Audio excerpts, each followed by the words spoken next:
Hello and welcome to today's video.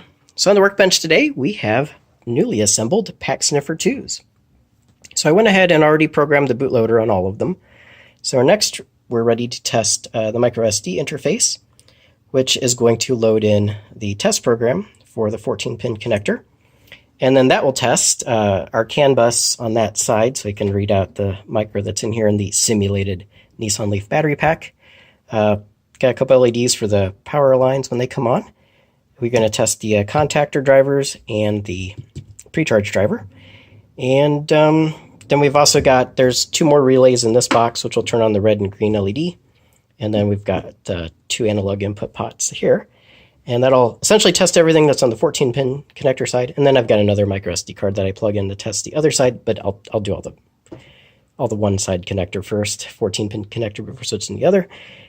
That tests the whole nother battery pack again, so all the contactors, pre-charge, CAN bus, and it also has RS-232 serial output or input-output. And yeah, so we verify all the hardware works before we try to ship them. So anyways, we'll go ahead and turn on power and flip this on and let this guy boot up. We find our SD card, saving our config changes, and then we're checking for firmware upgrade. We find our test program, and we'll write it to flash. Going to verify flash, and now the program and the firmware and the micro up to date. So we're going to start a we're going to fade in because we do PWM the backlight. We're going to read out the battery pack. And then that's the voltage and current that I can mess with that, but do the pre-charge, pre-charge. Contactor. Other contactor. I think we'll check these next.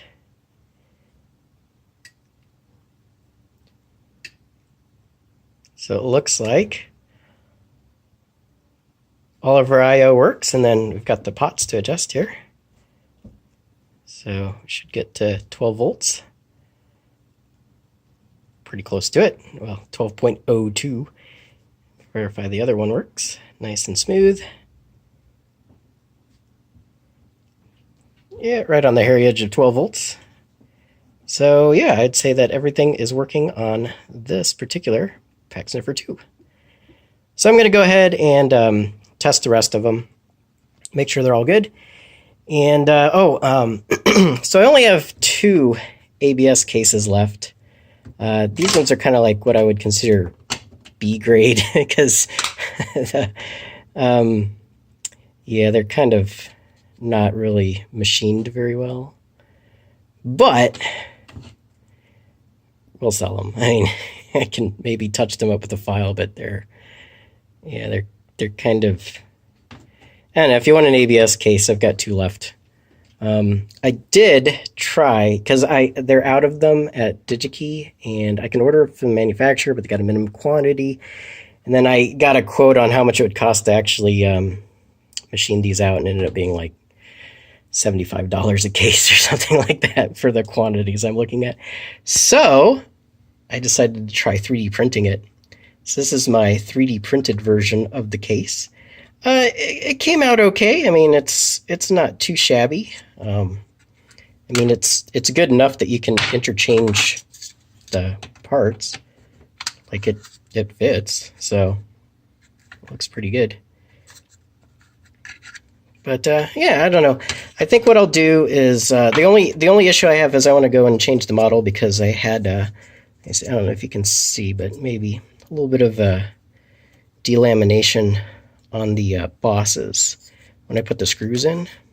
I got some self-tapping plastic screws, and yeah, I got a little delamination. It didn't fall apart, but it's kind of, you can see it's, yeah, there we go, not finally focused. You can see it's kind of stressing the plastic.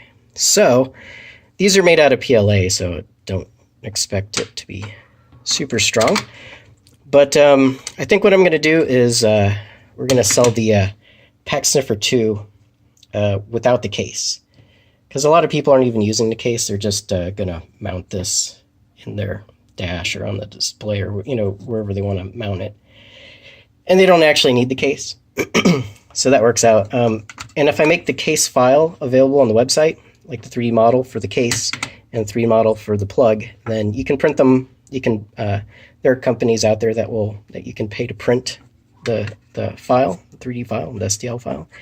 And yeah, you can get it made out of metal, or you can get it made out of ABS, and whatever material you want. It'll be a higher quality than me trying to print it on my crummy 3D printer. But yeah, I think that's the easiest solution I have for the cases, because that's really the hardest part. So thinking we're gonna put the Pack Sniffer 2s up for sale on the website without the case. And yeah, and what else was I planning on doing? I'm just playing with the pots here because yeah, it works really good. Just trying to see how close they were to. Yeah, I guess this doesn't really go. I was thinking I would put it in the middle, but apparently the pot travel doesn't quite go exactly in the center because it doesn't go all the way. Anyways, so yeah, the other thing is I think I'm going to sell the cable sets separately because most people won't need both sides. Trying to save money. I got hit with tariffs on every component because every component comes from China. And so it added about 25% price to just my component cost, which is bad, but oh well. And then, if you live in California, I have to tell you that parts in the Pack Sniffer 2 contain metallic nickel, which is known to cause cancer in the state of California, and lead, which is known to cause cancer and birth defects and other reproductive harm in the state of California, which is interesting because you gotta make sure you don't have any pocket change because these are nickel plated.